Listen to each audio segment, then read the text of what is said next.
favorite games from last year. After all, who can argue with an open world filled with mutants and all the excitement of the Vegas Strip? And the downloadable content, including Dead Money and Honest Hearts, has kept the action in the Mojave Desert going strong ever since. The latest release, Old World Blues, takes the courier to an all-new location in the Mojave called the Big Empty, and reintroduces us to some characters you may recognize from previous DLC.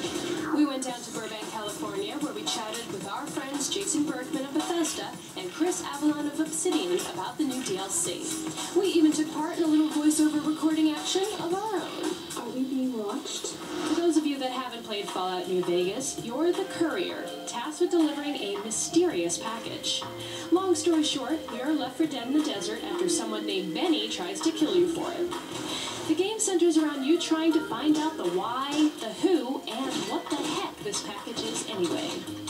The first 2 expansion packs continue the courier's travels, though you don't have to play them or Old World Blues in any specific order.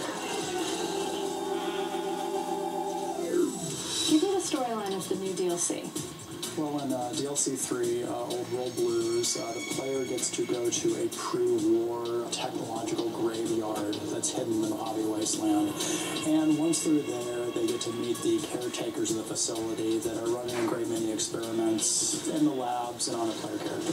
You wake up in the Big Empty, this area where pre-war, all these scientists got together to explore the limits of technology and push science as far as they could. Ultimately, what they did is they took their brains and they became what's known as think tanks. So there are these floating brains with 3 monitors, one for each eye, one for a mouth. And so you wake up and the first thing they're told by one of them is that they've taken your brain. And the plot of Old World Blues is the player trying to do what the think tanks need them to do so that they can get their brain back. Did you retrieve the technologies yet?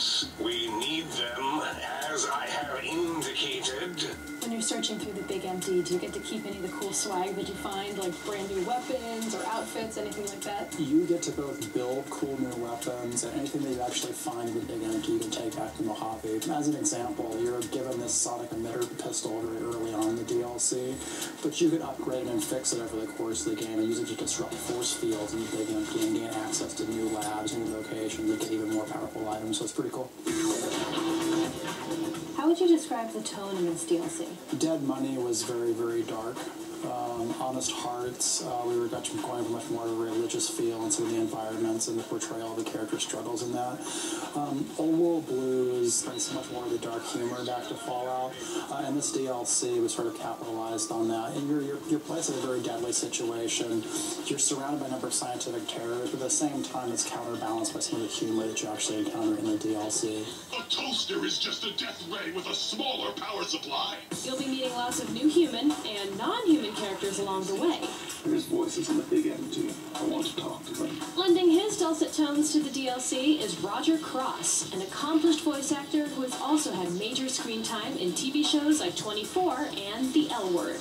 I'm portraying Ulysses, and he's been alluded to over the first few, and it's really good to get a taste of him. He's a fellow courier, but he's probably a little wiser and more experienced. This character has been referenced repeatedly in both the original game and in Dead Money, but this is the first time we actually meet this other courier, whose life is so seemingly entrenched with our own. After all, he was supposed to deliver the package in the first place. For my voiceover debut, I played not 1, not 2, but 3 characters in Old World Blues.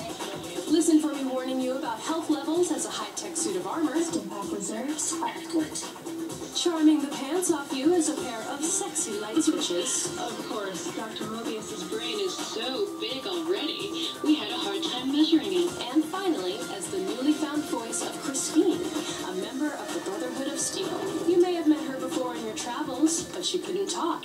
Until now. Brotherhood are preservationists. That's a keeper, I don't need another one. How often does it happen that a part that's been recorded is never actually even heard in the game because a player doesn't take that specific path? In the case of DLC, the light switches, for example, which you play. Ooh, you're back. I missed you. That's actually an optional character. One of the first quests the player gets is they have to go and find the various personalities for each of these appliances in the sink, which is this area the player has access to and can upgrade. And if the player player never finds those personalities, they never get to hear your voice. Come on, you know you want to turn on the light switch. That was a nice little catnap. So whether you end up talking to fretful sinks, testy toasters, or sexy light switches, we hope you have as much fun playing the game as we did playing our own roles in Old World Blues.